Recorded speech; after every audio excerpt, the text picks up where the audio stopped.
You're constantly thinking, I haven't earned rest, or if I pause, something will fall apart, or they have to have me, it has to be me to do it, no one else knows how to do it.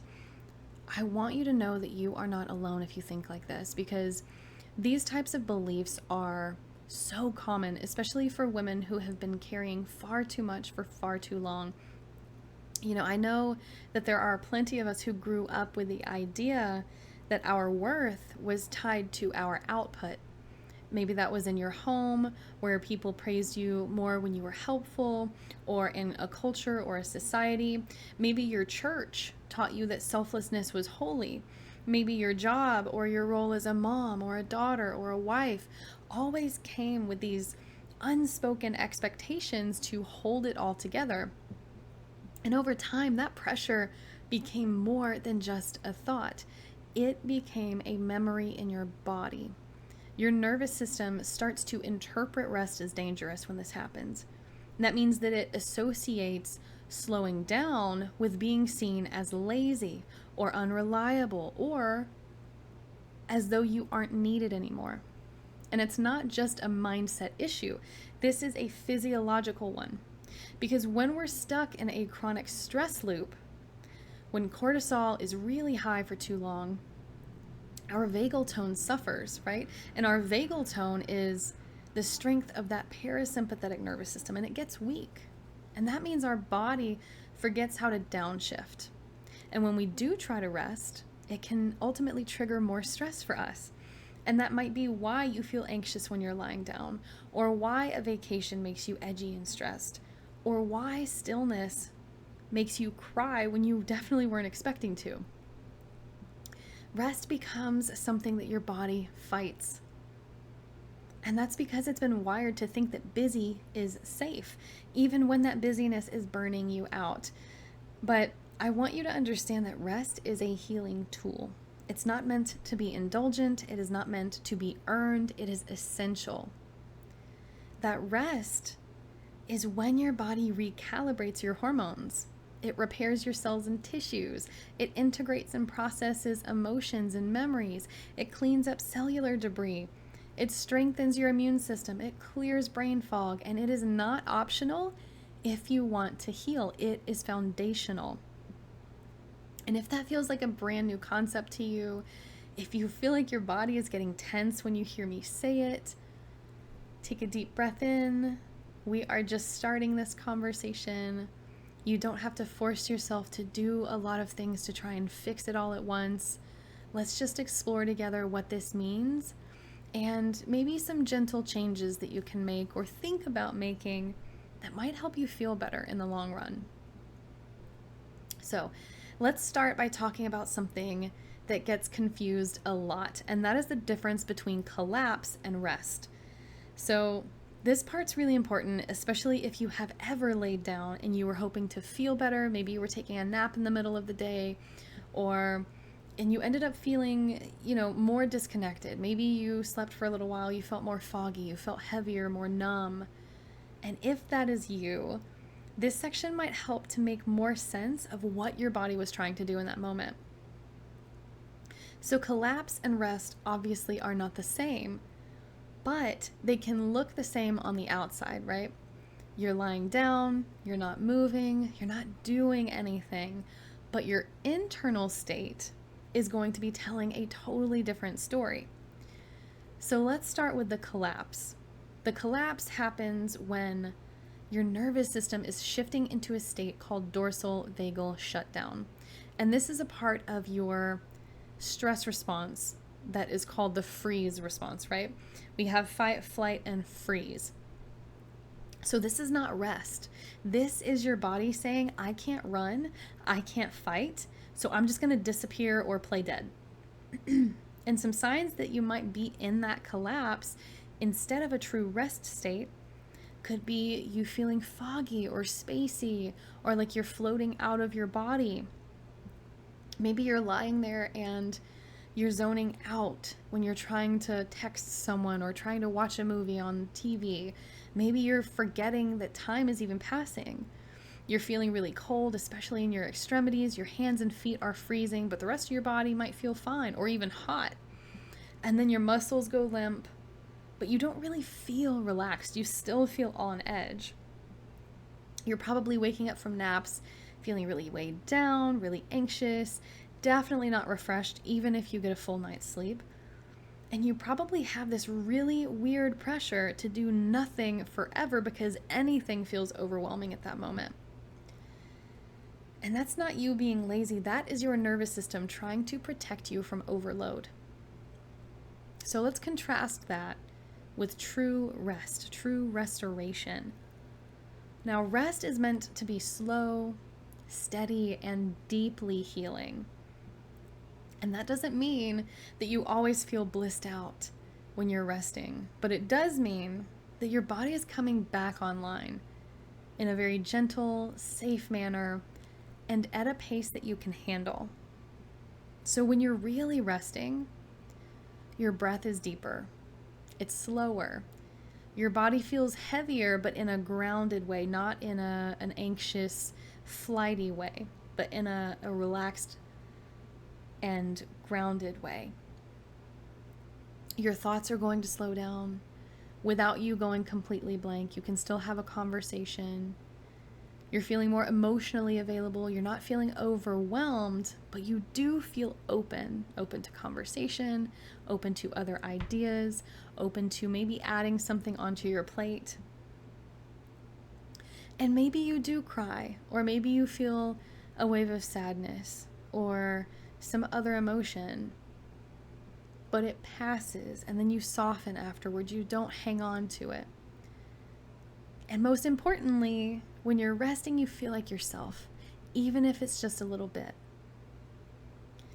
So one way to really tell the difference here is that collapse feels heavy, but the rest feels grounded, right? The collapse, that freeze state, numbs you out, but the rest reconnects you. It reconnects you to your mind, to your body, to your surroundings, to your loved ones, and you can connect with the world. So that collapse, that freeze state, is essentially a shortcut your nervous system is taking when it thinks that there is no other way to stay safe, right? It's not a bad thing. It is what our nervous systems are doing in order to protect us. But that doesn't lead to healing. It's like pressing the pause button, right? And that's not just a pause on, how you're feeling or a pause on work. That is a pause on healing too. But rest is where integration happens. It's where healing happens, repair. You're not hiding from life, but you're re-entering it gently. So the next time that you take a break or you lie down, maybe you're taking a nap, and you still feel off, try not to shame yourself and just notice in the moment. Ask yourself, is this a collapse or is this restoration? Is this rest? And if it's a collapse, that's okay. See if you can add maybe a tiny safety cue for your nervous system to relax, even if it's just 10%. You can do some breathing exercises for 30 seconds, or maybe try some warm tea, placing your hands on your chest and breathing into that area. Maybe even letting yourself cry for a minute or two. All of this can signal to your body that it's okay to be here. It's okay to be present. We don't have to disappear. It's okay to feel things and to experience life. And now, I know this might sound counterintuitive, but deep rest, which is real, full body, soul level rest, doesn't always feel good right away, right? In fact, it can feel really uncomfortable at first. And that's not necessarily a sign that you're doing it wrong or that you don't need to be resting. It's actually a sign that your body is finally slowing down enough to actually catch up and process a bunch of stuff that it's been putting off.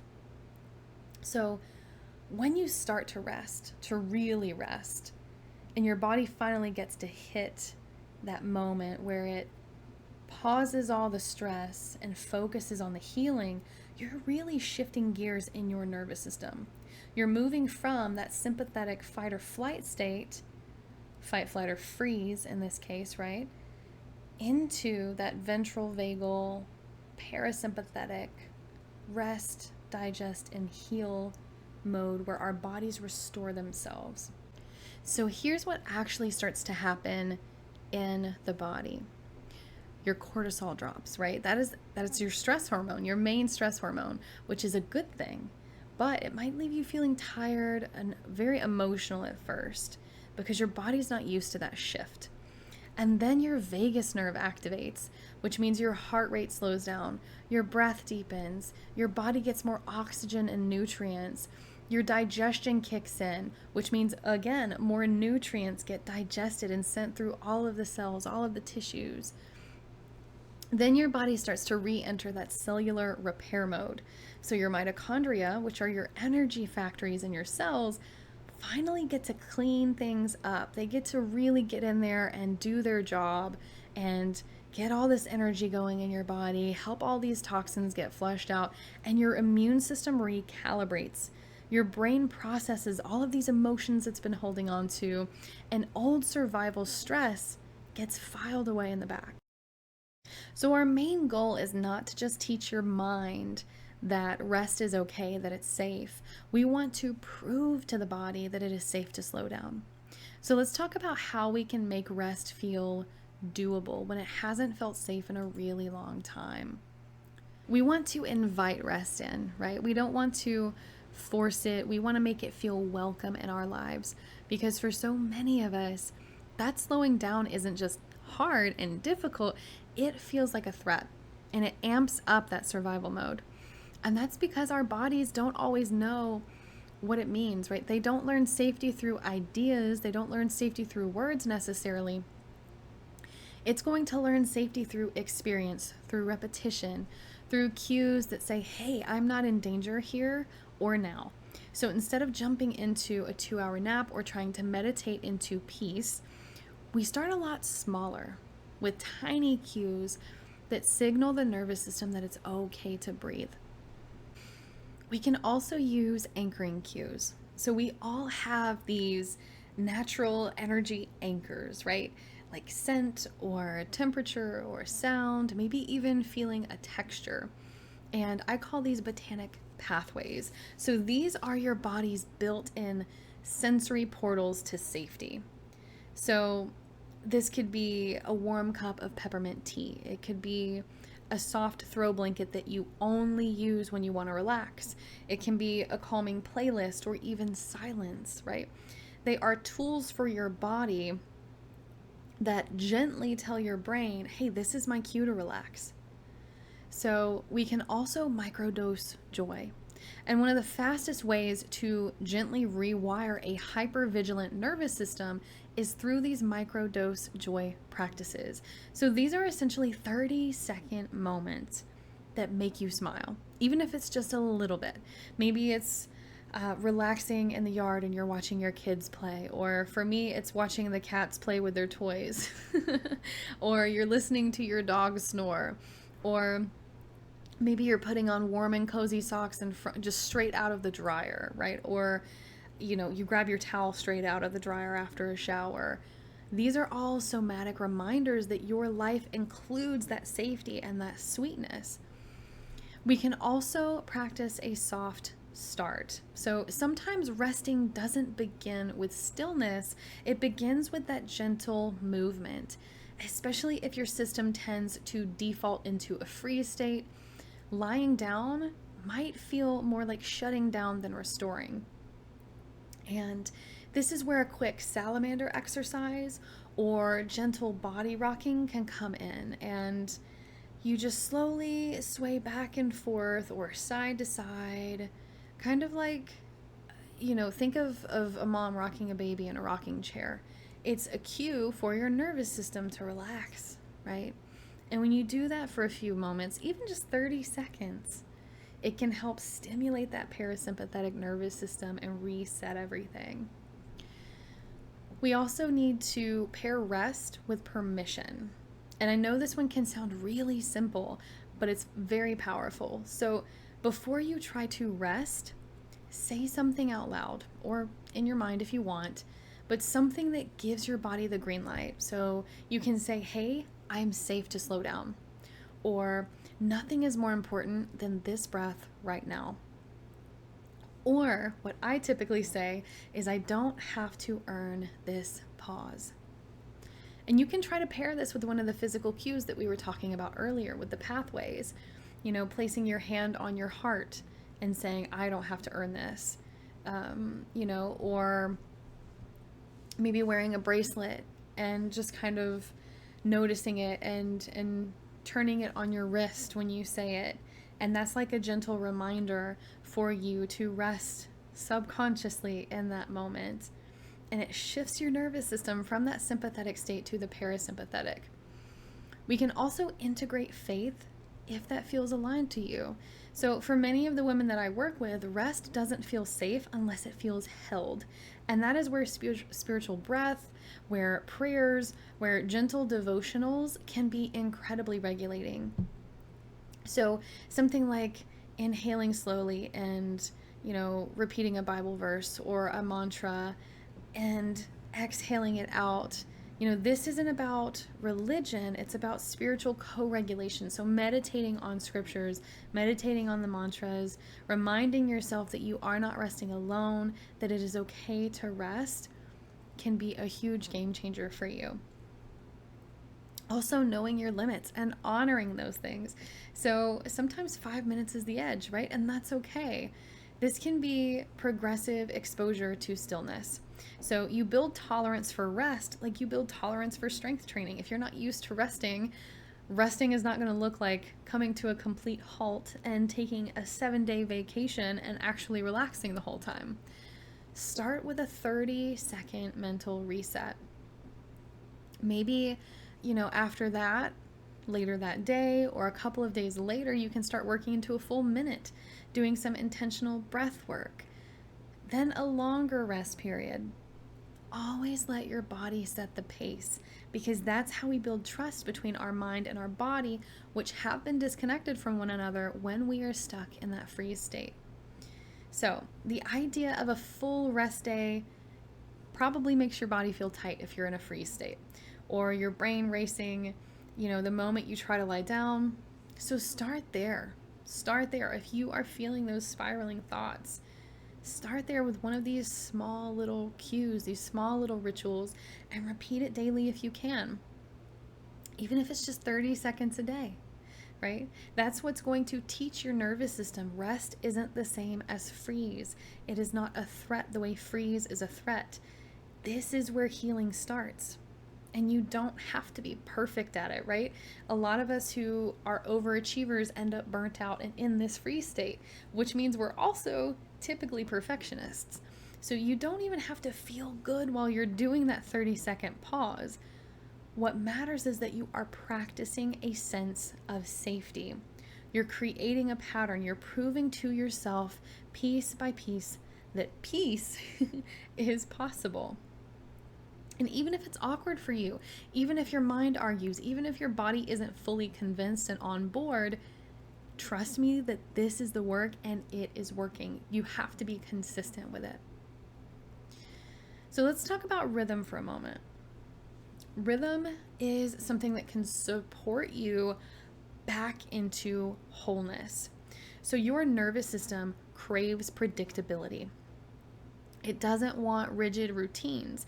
It wants a felt sense of, oh, hey, this happens every single day. This moment is mine. I know this place. I can let go now. So instead of waiting until you're burnt out to collapse into rest, we weave it into the fabric of your day. And for some people, that can look like a quiet ritual in the mornings. Maybe you have the same type of tea in the same mug at the same time every afternoon after work to relax. For someone else, it might be heart breath coherence in the car before school pickup. Maybe you take a bubble bath after dinner with the same smelling bubble bath and the same bath salts, or the same type of music playing. Maybe even standing barefoot off of the back porch in the grass 90 seconds at sunrise. What matters is that it's consistent and that it's chosen by you.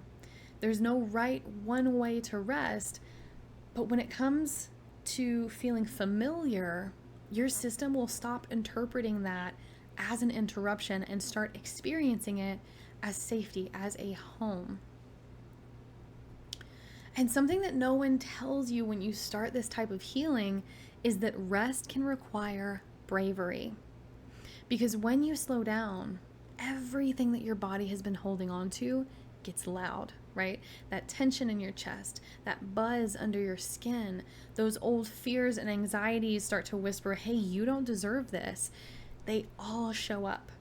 And that's not because you're failing, it's because you are finally safe enough to hear them. It's finally quiet enough for them to be acknowledged. And that's where compassion comes in, right? That fierce, anchored type of compassion that says, hey, of course this is hard, and I'm staying with you. You know, one of the ways that we build that compassion is through pausing curiously, right? When you notice that resistance, when you notice the tight shoulders or the jaw or the restlessness, the intrusive thoughts, don't fight it. Get curious, right? Ask, is this rest or is this freeze? And then breathe into that without needing it to go away. Often this is something that can shift your body from that defensive state into a place of trust, into a place of growth. So, if this episode was helpful for you, I want you to know that we do have more coming like this. We also have open spaces for you where you don't have to figure this out all alone. You know, our community is one where you can hold yourself accountable in a gentle way, right? We don't want that white knuckle discipline. We don't want it to be harsh on you. We want to come together as a community and support one another, to share our wins with one another, to share tools that are helping us meet each other right where we are, and to honor our sensitivity and our nervous systems and our bodies, and to encourage one another to not bulldoze through all of these things.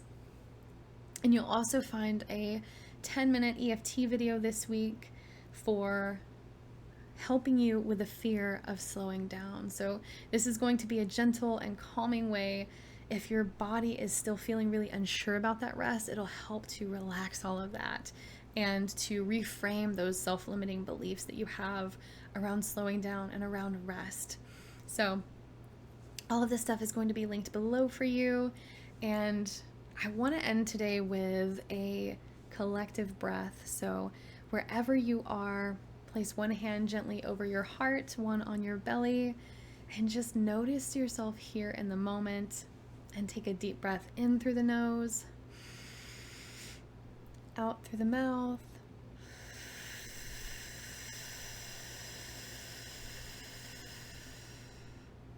One more, in, out.